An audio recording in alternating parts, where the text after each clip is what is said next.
Pilipinas, mula po sa JUTV Philippines News Center. Narito na po ang mainit at nagbabagang balitang probinsya. Pag-araro ng isang truck na nawalan ng preno, labis na nasaktan ng mga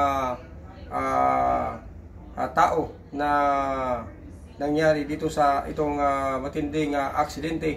13 sasakyan ang naimbwelto dito sa naturang aksidente sa barangay Carmen Rosales sa Pangasinan.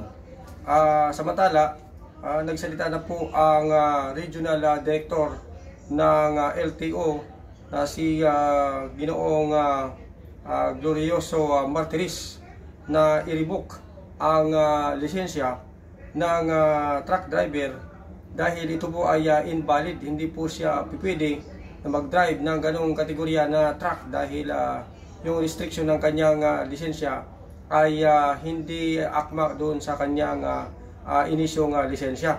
So ito pong truck driver naman ay humingi po ng pasensya sa mga taong nasaktan o naimpwelto dito sa aksidente nangyari sa probinsya ng Pangasinan.